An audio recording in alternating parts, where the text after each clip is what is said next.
한 아이가 있었는데 그 아이의 집 옆에는 큰 나무가 있었습니다. 아이는 어릴 때에 그 나무에 올라가 놀기도 하고 그 나무에 그네를 메고 타기도 했습니다. 그 나무가 그 아이의 놀이터였던 거죠.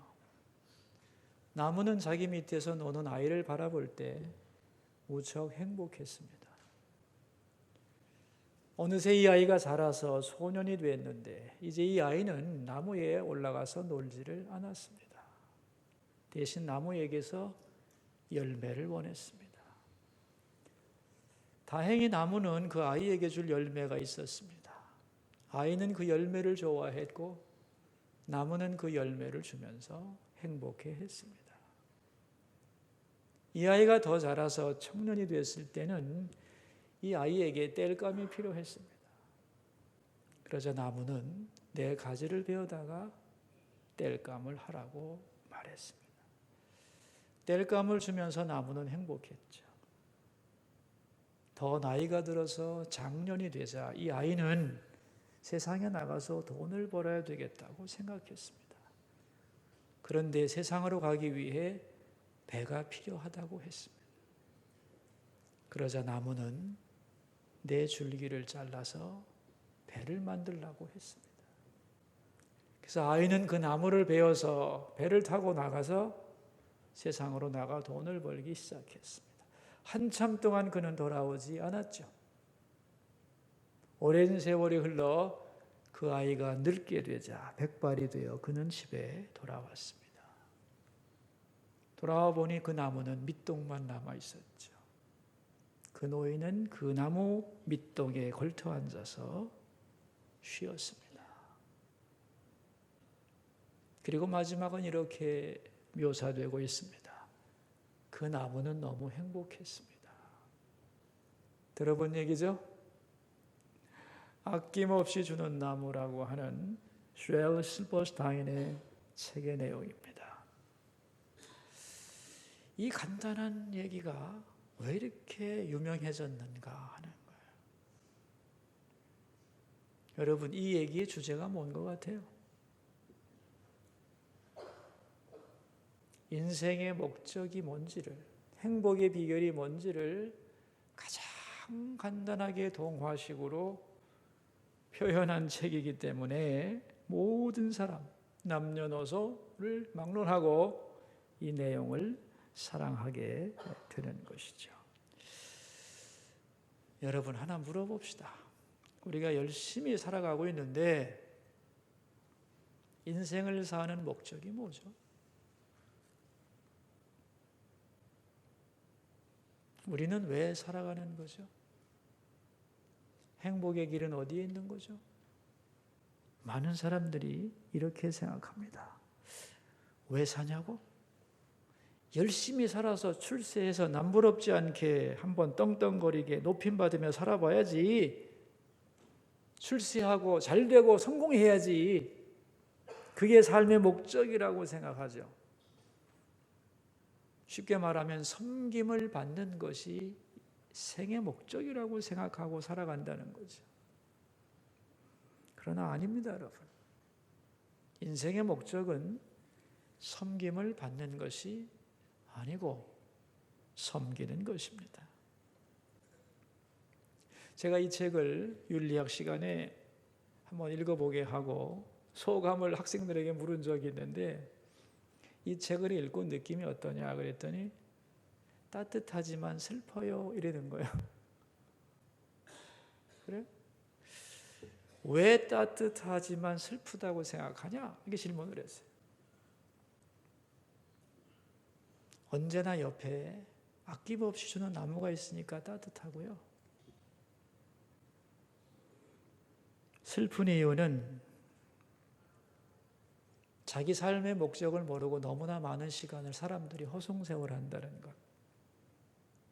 그것이 느껴져서 슬픕니다. 멋진 대답을 하더라고요. 여러분, 우리는 오랜 세월을 살아가면서도 정말 내가 왜 살아야 되는지, 행복의 길이 어디 있는지를 놓치는 경우가 많습니다. 그래서 그렇게 몸부림치고 살지만 자기 가치를 깨닫지 못하고 행복의 길을 모른 채 방황하고 있는 거죠. 이게 슬픈 것입니다. 오늘도 세상은 참 시끄럽습니다, 여러분. 세상이 시끄러운 이유가 뭐냐? 섬김을 받으려는 사람이 많기 때문이죠. 그럼 왜 이렇게 섬김을 사람들은 받으려고 할까요? 왜 그렇게 자기를 알아달라고 껄떡거릴까요? 그 목마름의 정체가 뭐냐? 나는 꽤 괜찮은 사람이다 하고 자기 가치를 확인하기 위한 몸부림이지요. 섬김 받음을 통하여 나는 괜찮은 사람이라는 걸 증명하고 싶은 거죠. 그렇다면 그러한 갈망들, 남들이 나를 알아주기 바라고 대접받기를 바라는 마음은 어디서 생겼냐? 왜 생겼냐? 그런 갈망은 나쁜 거냐? 이런 질문을 할 수가 있습니다. 여러분, 사람이 이렇게 자기 존재 가치를 갈망하는 이유는 신학적으로 간단합니다. 하나님의 형상으로 우리가 만들어졌기 때문이죠. 그러므로 우리는 대단한 존재 가치를 가진 인간이죠. 천하보다 귀한 존재입니다. 그러므로 나의 가치를 확인하고 존중받으려고 하는 것은 당연한 거죠. 문제는 하나님이 주려는 정당한 방법이 아니고 잘못된 방법으로 그것을 얻으려 한다는 게 문제죠. 우리는 지난 시간에 그리스도의 일꾼이라고 하는 말씀을 생각했습니다. 충성의 위기를 만난 고린도 교인들에게 바울은 질문을 했지요. 우린 누구냐? 우리의 정체성이 뭐냐? 그리스도의 일꾼이다. 일꾼이란 말은 배 밑에서 노젓는 사람이라는 거죠. 밖이 보이지 않고 결과를 알 수 없지만 명령하는 그 명령에 따라서 죽도록 노를 젓는 게 바로 일꾼의 정의다 그랬습니다. 그럼 일꾼에게 요구되는 게 뭐냐? 뭐라고 그랬죠? 충성이죠. 충성이 뭐냐 도대체? 왜냐고 묻지 않고 결과를 대장에게 맡기고 오늘 주어진 일을 최선을 다하여 감당하며 내 노를 젓는 것이다 그랬어요. 그렇게 내가 충성하고 있는지 아닌지를 확인하는 체크포인트가 있는데 그것은 바로 판단의 문제죠.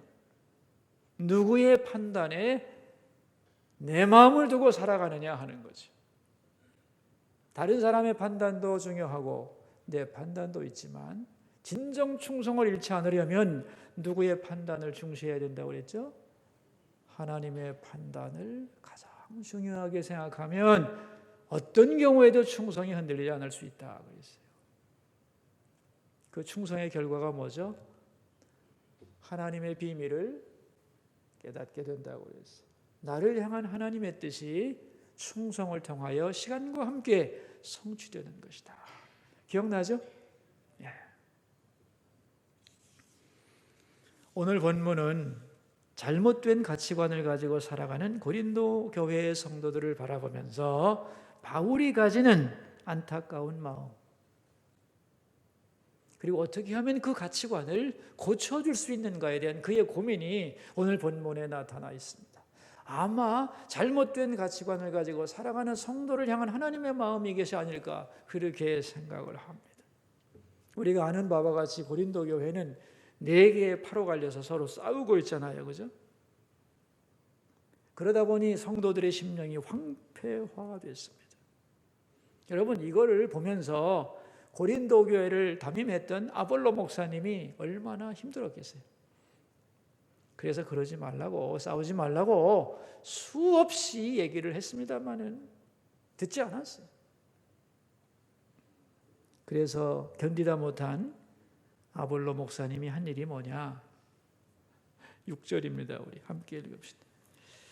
형제들아, 내가 너희를 위하여 이 일에 나와 아볼로를 들어서 본을 보였으니 이는 너희로 하여금 기록된 말씀 밖으로 넘어가지 말라 한 것을 우리에게 배워 서로 대적하여 교만한 마음을 가지지 말게 하려 함이라 그랬어요. 여러분, 아볼로가 말입니다. 하도 힘드니까 바울 사도에게 왔어요. 선생님이 이거 어떻게 하면 좋습니까? 너무 힘이 듭니다. 그래서 두 분은 서로 만나서 함께 고린도 교회를 위해 기도하고 있는 거예요. 참 재미있는 거죠? 바울파가 있고 아볼로파가 있어서 서로 싸우는데 정작 바울과 아볼로는 싸우지 않아요. 하나가 되어서 성도들을 위해 기도하고 있어요. 그래서 뭐라고 하느냐? 우리를 본받으라 그러는 거예요. 우리가 안 싸우는데 왜 우리 팔을 만들어서 너희끼리 싸우냐? 그런 말이에요. 그러니까 여러분 생각해 보세요. 싸우는 이유가 뭐냐 하면은 표면적으로는 뭐 바울에게 속했고 아볼로에게 속했기 때문에 싸우는 것 같지만 천만의 말씀이요. 바울 때문이 아니고 아볼로 때문이 아닌 거예요. 두 사람은 하나 됐는데 진짜 문제는 뭐냐? 성도들의 마음속에 있는 교만이라는 거예요. 뭐라고요? 마음속에 있는 교만이 분쟁을 일으키는데 바울과 아볼로가 사용됐을 뿐이지. 자, 그렇다면 성도들은 왜 교만해졌을까 하는 거예요. 그 교만의 근거가 뭐냐? 7절입니다. 읽습니다. 누가 너를 남달리 구별하였느냐? 네게 있는 것 중에 받지 아니한 것이 무엇이냐? 네가 받았은즉 어찌하여 받지 아니한 것 같이 자랑하느냐? 누가 너를 구별하였느냐? 그랬어. 누가 너희들을 성도로 구별하였느냐? 그랬어. 또 누가 네게 있는 것 그랬죠? 성령의 은사를 말하는 거죠.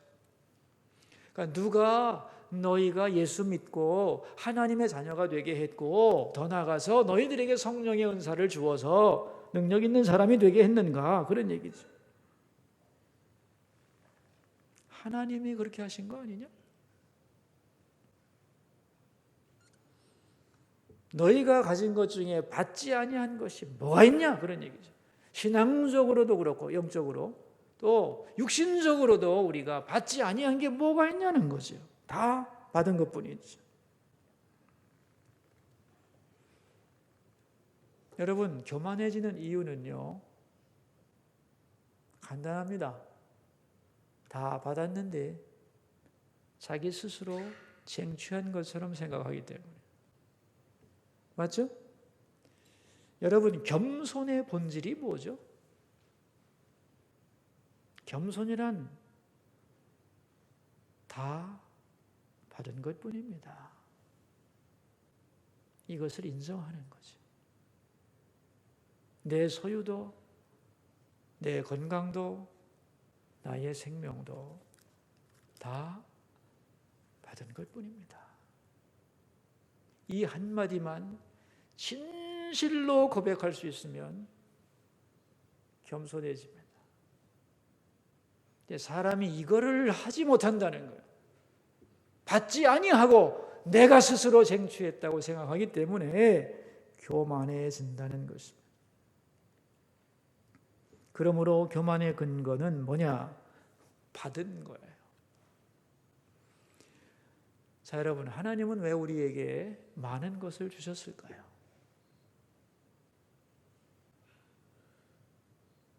우리 인생의 목적이 섬김이죠. 그렇다면 섬김에 도구가 있어야죠. 연장이 있어야 일을 할 거 아니에요. 섬김의 도구가 뭐냐 하면은 재능인 거예요. 이걸 하나님을 믿는 사람들은 은사란 말로 표현을 하죠. 은혜로 받은 선물이에요. 그 은사는 왜 주셨느냐? 섬김의 도구로 준 거예요. 하나님을 안 믿는 사람은 은사란 말을 하지 않죠. 재능이라고 말하죠. 그렇다면 하나님이 우리에게 주신 것이 많은데 그 많은 주신 선물이라고 하는 것은 첫 번째는 감사의 조건이죠. 맞습니까? 감사의 조건이고 더 나아가서는 섬김의 도구인 거죠. 사람들은 어떻게 생각하냐? 그것을 가지고 자랑의 근거로 삼았다는 거예요. 그래서 교만해지는 거예요. 참 엉뚱하게 사용하는 거죠. 여러분 마음속에 나름대로 다른 사람에 비해서 내가 뭔가 나은 게 있다라고 생각한다면 그것은 교만의 근거가 아닙니다, 여러분. 그것은 감사의 근거이고 섬김의 도구인 것이죠. 그거 가지고 섬기라는 거죠. 사람들은 그렇게 하지를 않고 감사도 없고 섬기지도 않고 그걸 가지고 스스로 교만해진다는 거예요.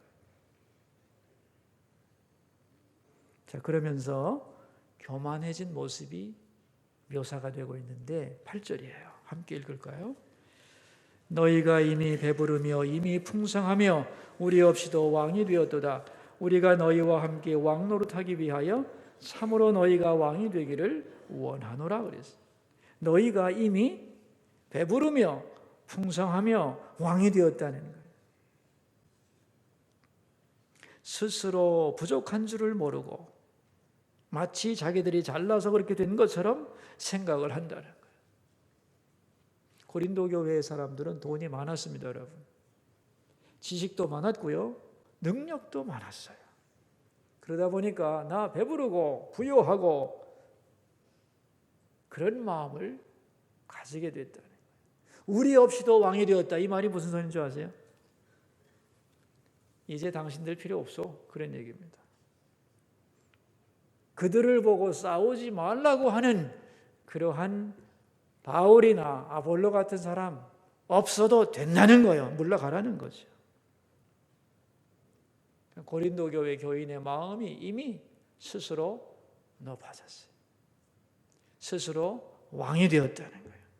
교만해지고 기고만장해졌다는 거예요. 왜? 능력 있고 가진 것 많기 때문에 누가 나보고 뭐라고 그럴 거냐? 교만해져서 이미 마음으로는 왕이 된 거예요. 그들을 보면서 사도 바울이 하는 말입니다. 너희들이 지금 돈 많아서 잘 살고 건강하여 부족한 것이 없고 아는 것이 많아서 다 높아지고 교만해졌는데 그래서 왕이 됐는데 정말 너희가 왕 되기를 원하냐? 정말 그렇게 왕 되고 싶어? 나는 너희들이 진짜 높아지기를 원하고 진정 왕처럼 되기를 원한다. 그런데 진짜 높아지는 방법, 왕 되는 비결 알려줄까? 그런 얘기입니다, 지금. 정말로 높아지고 정말로 왕 되는 방법은 하나님 앞에서 정말 그렇게 되는 방법은 낮아져서 섬기는 거라는 거예요.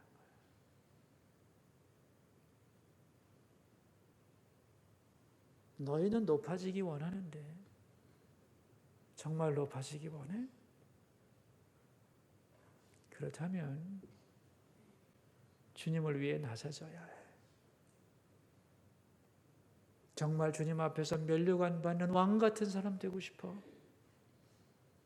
그러면 자기 자랑 내려놓고 주님 섬기며 낮아져야 해. 나는 너희가 진정으로 높아진 사람 되기 원하고 명예로운 사람 되기 원하고 왕 같은 사람 되기 원해. 근데 그 비결은 따로 있어. 너희들의 마음이 높아져서 왕 되는 것은 진정한 왕이 되는 비결이 아니야. 진정 왕이 되는 방법은 낮아지는 거야. 아멘이죠? 바로 그 말을 하고 있는 거예요. 그러면서 진정 높아짐의 방법이 뭐냐? 10절에서 13절까지 쭉 설명을 하고 있는 겁니다. 자, 우리 10절 한번 읽어볼까요? 우리는 그리스도 때문에 어리석으나 너희는 그리스도 안에서 지혜롭고, 우리는 약하나 너희는 강하고, 너희는 존귀하나 우리는 비천하며. 바로 이 시각까지 우리가 줄이고 목마르며 헐벗고 매맞으며 정처가 없고, 예수님 때문에 어리석어지고, 예수님 때문에 손해보고, 예수님 때문에 고생하고, 예수님 때문에 비천해지고, 그래서 마지막까지 자꾸 낮아지다가 어디까지 낮아지는 거냐? 만물의 찌꺼기 같이 되는 거다. 그랬어요. 여러분, 진정 왕이 되고 싶다면 어떻게 돼야 된다고요? 낮아져서 섬기고 그리스도를 위하여 손해봐야 된다. 다시 말하면 섬김이 진정 높아짐의 방법이라는 거예요. 그래서 오늘 본문의 설교 제목이 뭐예요? 높아짐과 낮아짐의 개념을 새로 해야 된다는 거예요. 많은 사람이 높아지기를 원하지. 오케이, 좋은 거예요. 그만큼 우리는 존귀하기 때문에. 정말로 높아짐의 방법은 뭐예요? 뭐예요? 낮아짐이에요. 그리스도를 위하여 낮아지고 상대방을 위해 낮아지고 섬기는 거기에 진정한 높음의 비결이 있다. 이 하나님의 공식이다. 우리는 거꾸로 가는 거죠. 그래서 불행한 거죠. 하나님은 우리가 높아지기를 원해요. 그죠? 우리를 밟으시는 분이 아니죠. 높아지기를 원하는데 하나님의 방법은 낮아짐을 통하여 높아지는 거예요. 그 방법을 제외하고 다른 방법을 찾기 때문에 불행한 것이다. 그런 말이죠. 여러분, 요즘에 많은 기독교인들이 기독교 자체를 오해하고 있어요. 기독교는 왕노릇하고 풍요로워지고 그것이 높아지고 세상에서 그게 기독교의 본질이라고 생각해요. 특별히 우리나라 참 이런 생각을 많이 하는데요. 어떤 게 기독교냐 이거죠. 하나님의 능력을 끌어당겨서 이 세상에서 높아지고 잘 되는 것이 복음이라고 생각한다. 근데 복음의 본질은 그게 아니죠. 하나님의 능력을 받아서 세상에서 더 강해지고 폼 잡는 게 아니죠. 여러분, 십자가라는 게 뭐죠? 그런 개념을 가진다면 십자가를 설명할 길이 없는 거죠. 진정한 능력은 하나님의 힘을 받아서 세상에서 높아지는 게 아니죠. 주님이 주시는 힘으로 십자가를 잘 감당하는 거죠. 주님의 은혜를 힘입어서 십자가를 달게 지는 거죠. 주님 때문에 얼마든지 낮아지고 손해보는 것을 감수하는 거죠. 그게 기독교의 본질이죠.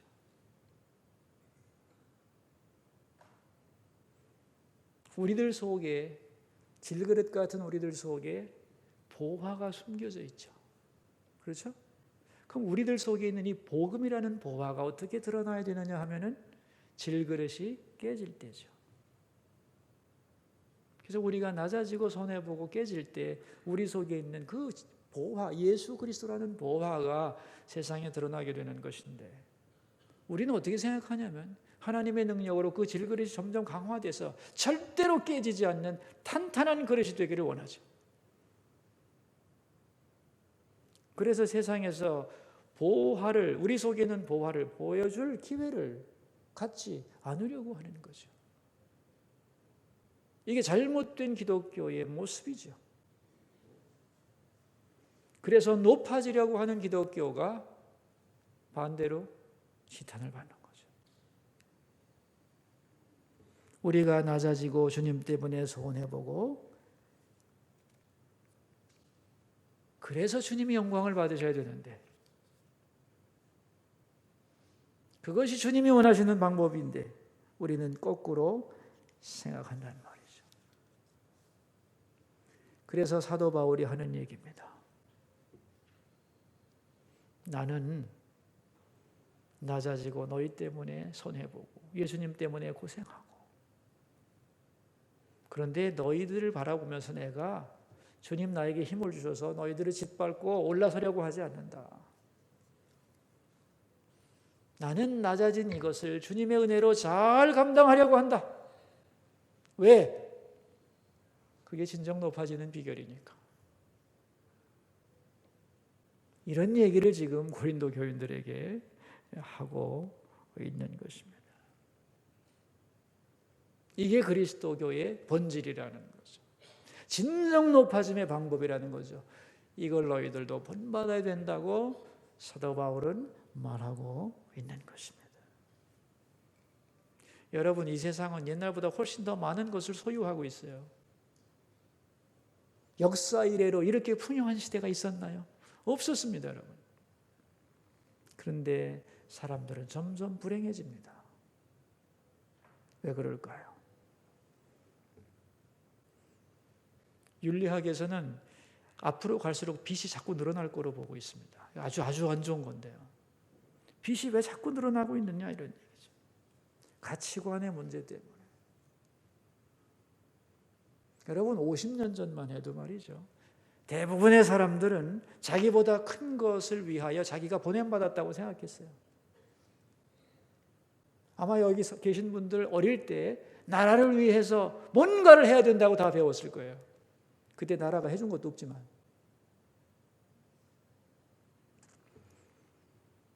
하나님이 나를 이 땅에 보내신 것은 더 큰 목적이 있기 때문이고 그것을 이루기 위해서는 내가 무언가를 희생해야 된다는 개념을 사람들이 가지고 있었어요. 그래서 나라를 위해서든 교회를 위해서든 가족을 위해서든 무언가 자신을 희생하는 것을 진정한 가치로 생각했던 거죠. 근데 이제는 없어요. 다 자기가 주인, 다 자기가 왕이 돼버렸어요. 오직 자기만을 위해 살아가요. 그러다 보니까 인생이 공허해지는 거죠. 더 큰 목적을 위해 살아가지 않기 때문에 인생이 공허해집니다. 그 공허해지는 것을 메꾸어 줄 것이 물질이야. 그래서 물질에 대한 탐욕이 점점 커지죠. 그래서 많이 가져도 부족한 걸 느끼고 끝없이 빚을 내서 그 공허함을 채우려고 하는 거예요. 여러분, 경제 문제가 경제 문제가 아닙니다, 여러분. 사람들의 가치 문제죠. 이 가치를 바꾸지 않는 한 경제 회복 안 됩니다, 이거. 옛날에는요, 교육의 목적이 뭐였느냐? 교육 철학에 보면 대학 교육의 목적은 not for self입니다. not for self. 자신을 위하지 않는 것이에요. 많은 사람을 위해 이 지식과 기술을 헌신하겠다는 거죠. 그게 교육의 목적이었는데 이제는 바뀌었습니다. for self. 자신을 위한 거예요. 그래서 배울수록 탐욕스러워지고 옛날에는 배워서 뭔가를 위해 봉사하겠다고 생각했는데 이제는 아니요. 다 배워서 그 배운 지식을 가지고 자기를 위하여 움켜쥐고 다른 사람 짓밟는 구조로 바뀌어가는 거죠. 그래서 살기는 힘들어지고 가져도 행복하지 못하다. 그런 말이죠. 예수님은 이 땅에 왜 오셨냐? 마태복음 20장에서 말씀하죠. 인자가 온 것은 섬김을 받으려 함이 아니요 도리어 섬기려 하고 자기 몸을 많은 사람의 대속물로 주려고 온 것이다. 인생의 목적을 분명하게 섬김이라고 하는 단어에 두고 있습니다. 우리도 예수 믿는 사람으로 인생의 목적이 뭐냐를 다시 점검해야 되죠. 나 정말 뭐하러 사는 거지? 나 왜 사는 거지? 그리고 어떻게 살아야 행복한 거지? 거기에 대한 목적이 분명해야 된다는 거죠. 이게 분명하지 않으면 인생 평생 살다가 헤매다 죽습니다. 여러분, 이 시간 다시 정리해야 됩니다. 인생의 목적은 뭐에 있다고요? 섬김에 있는 거다. 그걸 위해 하나님이 뭔가 나에게 주셨다. 자랑의 조건도 아니고 교만의 근거도 안 된다. 그걸 가지고 섬겨야 된다. 지금 여러분의 연세가 다 있을 텐데 나 지금까지 뭐하고 섬겼지? 이걸 물어야 돼요. 나 지금까지 세상에 뭘 남겼지? 뭘 섬겼지? 다른 사람을 위해서. 그리고 생각해야 됩니다. 앞으로 나는 뭘 섬기다 가야 하지?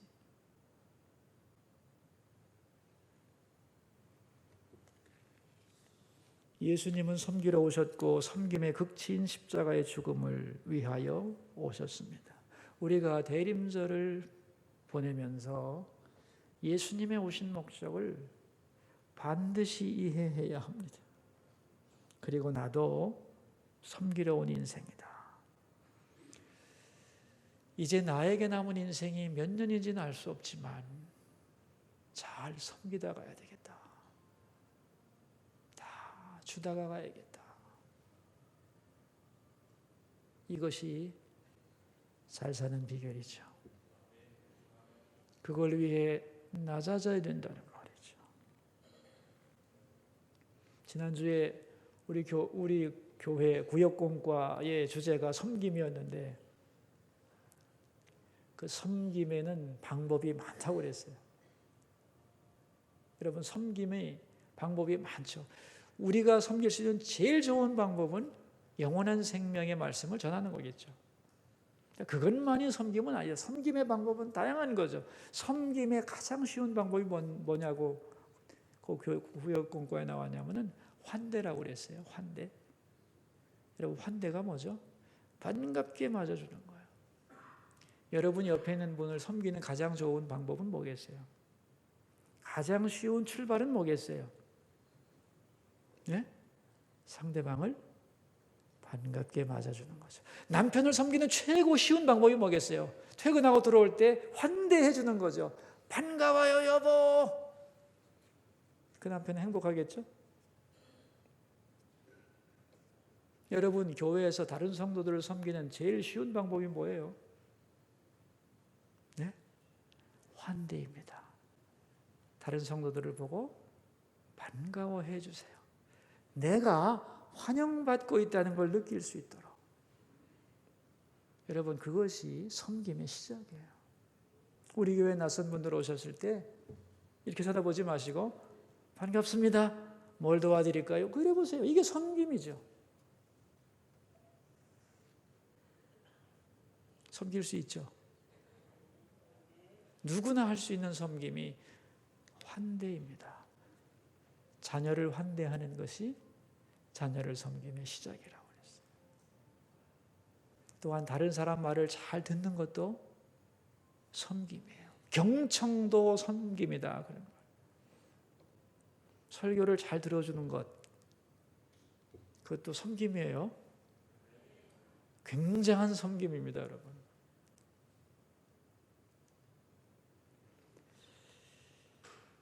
오늘 저녁에 음악회가 있어요. 무슨 음악회죠? 사랑 나눔 콘서트가 있어요. 그죠? 작은 교회를 섬기려고 하는 사람들이 자기의 은사와 재능을 기부해서 우리 교회에서 주님의 오심을 축하하는 축하 음악회가 있어요.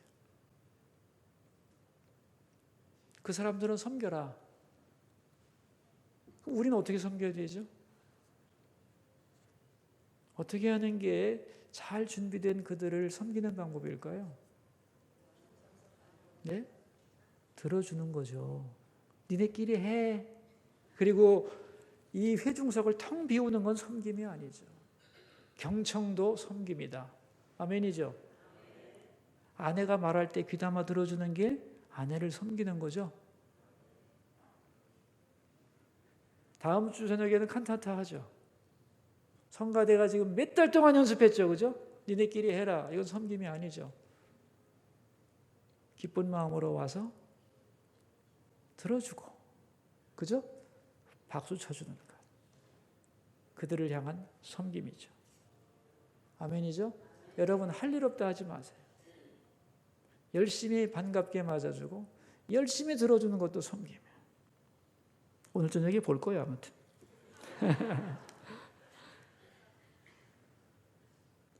오늘 우리 교회는 직분자를 임명합니다.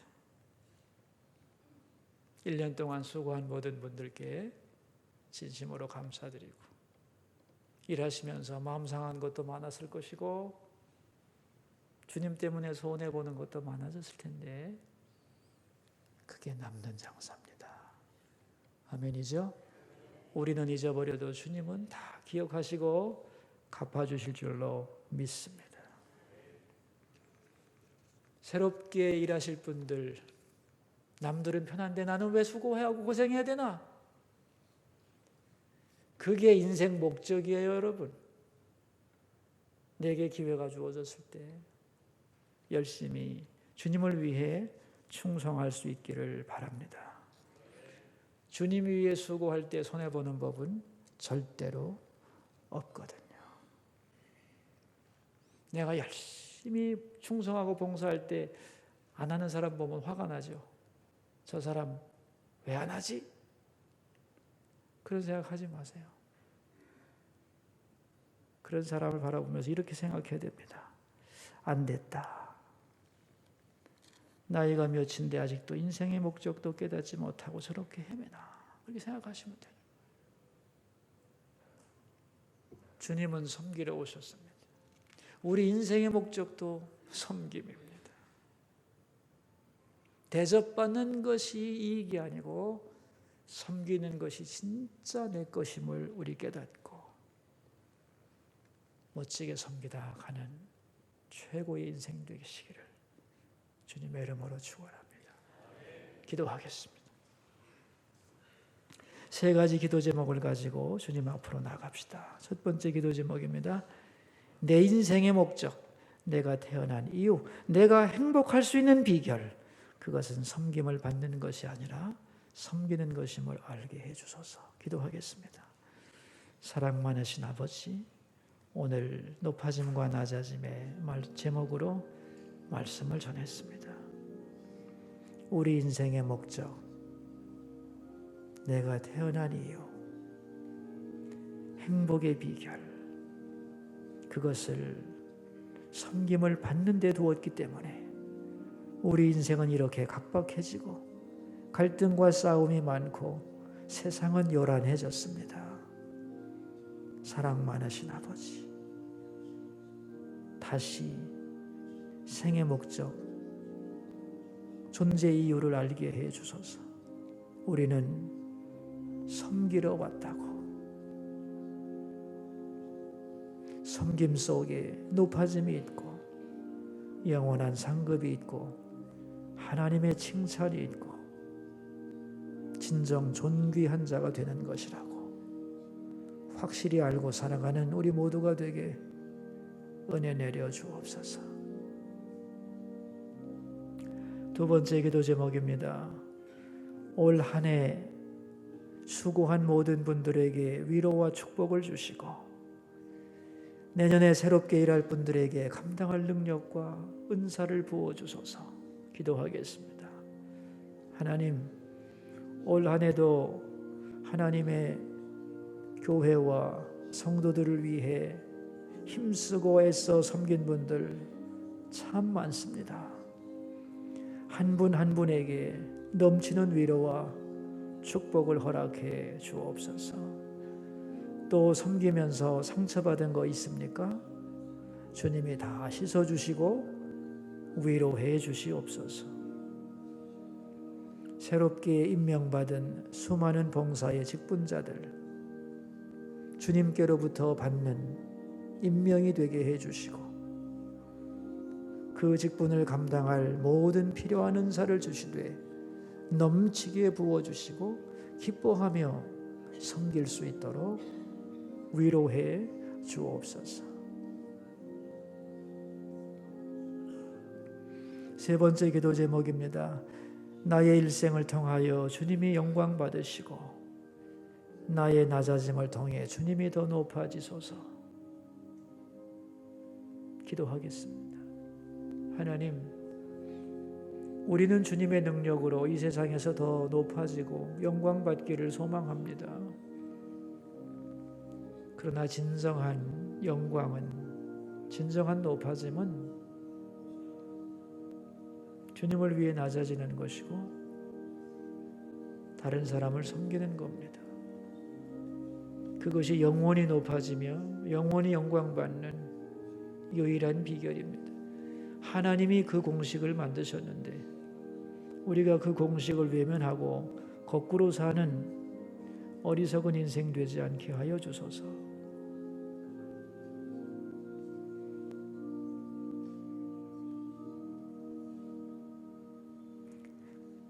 하늘 보좌 버리고 이 땅에 섬기러 오신 주님, 섬김 받으려 하다가 상처받았고 스스로 높아지려다가 낮아졌으며 사랑을 요구하다가 절망하게 된 우리를 불쌍히 여겨 주소서. 주님이 보여주신 인생의 목적을 우리로 깨닫게 하시고, 진정한 기독교는 주님이 주시는 힘으로 세상에서 왕이 되는 것이 아니라 주님을 위해 더 낮아진 자리에서 섬기는 것임을 알게 하여 주소서. 한 해 동안 수고한 분들이 많습니다. 위로와 은혜를 내려주시고 내년에 수고하실 모든 분들에게 주님이 직접 임명장을 수여해 주시고 그 일을 통하여 주님을 더 알아가고 주님과 더 깊이 교제하는 아름다운 결과가 있게 해 주옵소서. 예수님 존귀하신 이름으로 기도하옵나이다.